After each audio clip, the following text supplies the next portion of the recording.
चिखलदरा पदयात्रा के दौरान हुई इस बलात्कार की घटना ने आज न चिखलदरा बल्कि पूरे अमरावती जिले को दहला कर रख दिया था। आस्था का प्रतीक मानी जाने वाली इस चिखलदरा पदयात्रा में इस तरह की घटना के बारे में कभी किसी ने कल्पना तक नहीं की थी।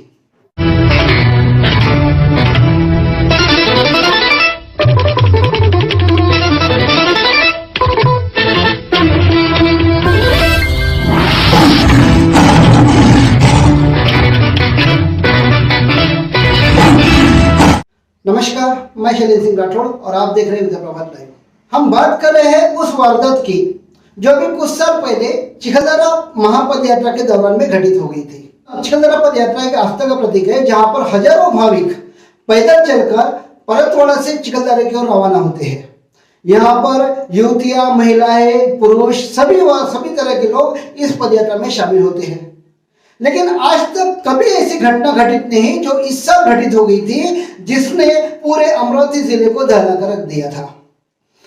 चिखलदरा पदयात्रा में शामिल हुई एक 20 वर्षीय युवक ने उस वक्त ये आरोप लगाकर हड़कंप मचा दिया था कि उसके साथ में बलात्कार हुआ है। इस युवती ने पुलिस स्टेशन में जो मामला दर्ज कराया था उसके मुताबिक इसके साथ में बलात्कार हुआ था। घटना की जानकारी मिलते ही जैसे सभी के हाथ पांव फूल गए थे कि आज इस पदयात्रा में इस तरह की घटना कैसे हो गई। हर कोई अपने अपने घर की महिला को लेकर फिक्रमंद हो गया था कि आगे से इस पदयात्रा में जाए या ना जाए। पुलिस सूत्रों के मुताबिक जो घटना घटित हुई थी और जो इस युवती ने यहाँ पर जो जानकारी दी थी उसके मुताबिक ये युवती धामनगांव बड़ी से पदयात्रा के लिए रवाना हो गई थी। धामनगांव बड़ी से आगे 2 दिन और आने के बाद में आगे जाकर इस युवती की अचानक तबीयत खराब हो गई। तबीयत खराब होने के बाद में एक जगह बैठना था तो वो बैठ गई थी। उसी वक्त में यहाँ पर डबल सीट उसके परिचित कुछ लोग आए। उन्होंने इस युवती की उसकी तबीयत के बारे में पूछा। वो अपनी जवाबदारी समझते हुए उस युवती को अपने गाड़ी पर, मतलब 2 युवक पहले थे, इस पर टिबल सीट गाड़ी पर लेकर इसे चिखलदरा अपने स्थान पर पहुंचा दिया। पदयात्रा में शामिल होने के बाद में जब वापसी का दौर आया तो ये युवती चिखलदरा के बस स्टॉप पर जाकर रुक गई थी। यहाँ वो गाड़ी का अभी रास्ता देख ही रही थी कि वहीं पर एक युवक आ गया जो कि इस युवती के जान पहचान का था। इस युवक ने उस युवती से बातचीत करते हुए कहा कि अगर उसे घर तक जाना है तो उसकी गाड़ी पर छोड़ देगा। पहले तो इस युवती ने मना किया, लेकिन जब बाद में बार बार उस युवक ने उसे फोर्स किया तब जाकर वो उसके साथ में चलने को तैयार हो गई। गाड़ी पर बैठकर ये युवती आगे बढ़ गई थी। आगे जाने के बाद में अपने गाड़ी को जारिदा की तरफ मोड़ दिया। तब युवती घबरा गई कि आखिर में ये मुझे किस ओर ले जा रहा है। तब उसने कहा था कि मैं तुझे अपने घर तक छोड़ दूंगा, वो जिम्मेदारी मेरी है। पर युवती को शक गया कि कुछ अनित होने वाला है, तो इसी के डर से वो चिल्लाने लगी। वो साथ में युवक की कॉलर पकड़कर गाड़ी रोकने की कोशिश की। जैसे तैसे इस युवक ने गाड़ी को रोक दिया। एक झाड़ियों के पास में गाड़ी को रोक कर युवक ने ये कहा कि इसे पेशाब आया और पेशाब कर 5 मिनट में वापस आता है। ऐसा कहकर ये युवक अंदर जंगलों की ओर चला गया। घबराई युवती वहीं गाड़ी के पास ही खड़ी रही। अभी 2 से 5 मिनट हुए थे कि अचानक वो युवक आया। वो पीछे से युवती का मुंह दबाकर इसे जंगल में लेकर चला गया। वहां पर इस युवक ने इस युवती के साथ में बलात्कार कर दिया। अब शिकायत था बलात्कार का, जाहिर सी बात है हर कोई हैरान रह गया कि घटना कैसे घटित होगी। पूरे जिले में इस घटना की चर्चा खुलेआम शुरू हो गई थी। अब यह मामला पहुंचा अचलपुर न्यायालय में। अचलपुर न्यायालय में जब ये मामला पहुंचा तो आरोपी की ओर से एडवोकेट संजय प्रजापति इन्होंने अपनी बाजू को संभाल लिया। अपने जिले से ये बात को साबित कर दिया कि बलात्कार जैसी कोई घटना यहाँ पर हुई ही नहीं थी। मतलब इस लड़के ने इस लड़की का बलात्कार किया ही नहीं था।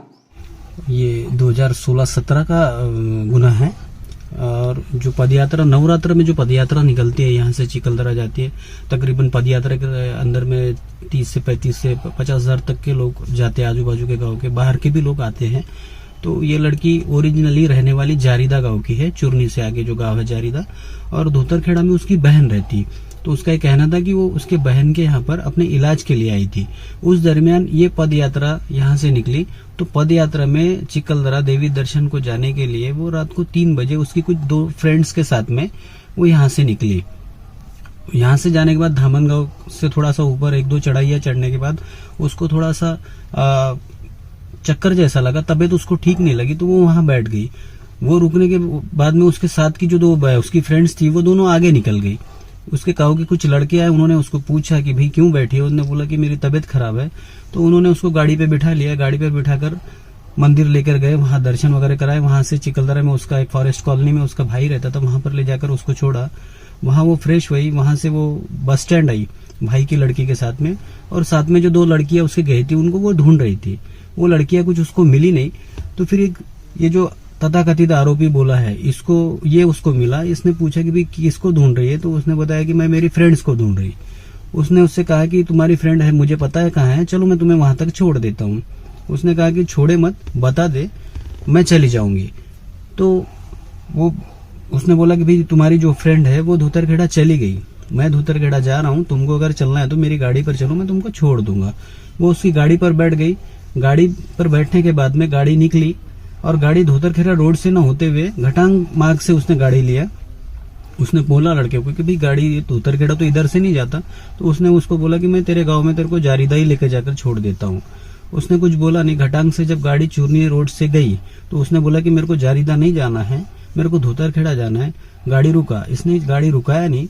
उसने पीछे से कॉलर वगैरह पकड़ा उसकी, लेकिन उसने गाड़ी रुकाया नहीं। फिर 1-8 किलोमीटर जाने के बाद उसने गाड़ी रुकाया।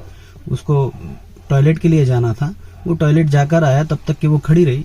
फिर उसके बाद में ऐसा कहना आया उसका कि लड़के ने उसको जबरदस्ती पकड़ा और घसीटते हुए उसको दरी में 25-30 फुट दरी में नीचे खोल लेकर गए और जबरदस्ती उसके कपड़े वगैरह निकाल के उसके साथ में अति प्रसंग किया करके और उसको छोड़कर वहां से निकल गया।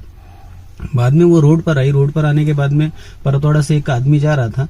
उसने उसको पूछा कि भाई तेरे साथ में क्या हुआ, तो उसने उसको बताया कि भाई ऐसा ऐसा मेरे साथ में हुआ।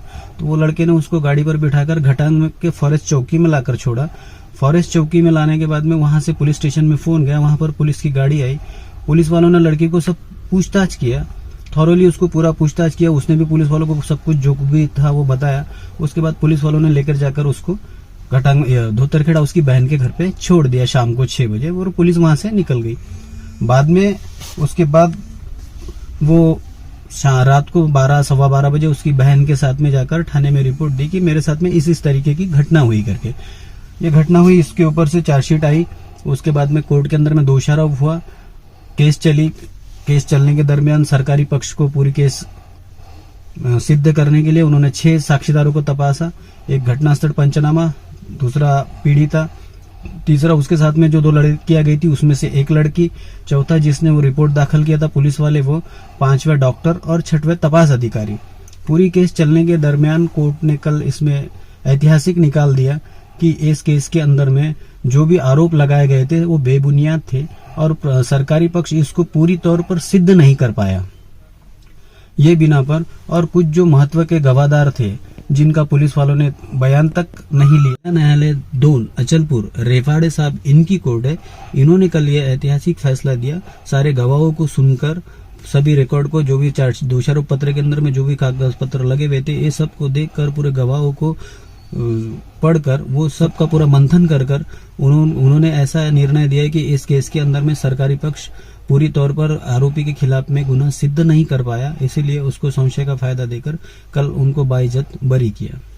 तो जैसा कि आपने देखा, एडवोकेट संजय प्रजापति इन्होंने साफ साफ कहा कि पुलिस जांच जो कि बहुत ठंडी थी और बाकी जो चीजें सामने आ रही थी, इसी की वजह से आज अचलपुर न्यायालय ने जिस पर बलात्कार के आरोप लगे थे उस युवक को बाइज्जत बरी कर दिया। तो इसी तरह की खबरों के साथ में हम आपसे आगे भी मिलते रहेंगे। तब तक के लिए इजाजत दीजिए। नमस्कार।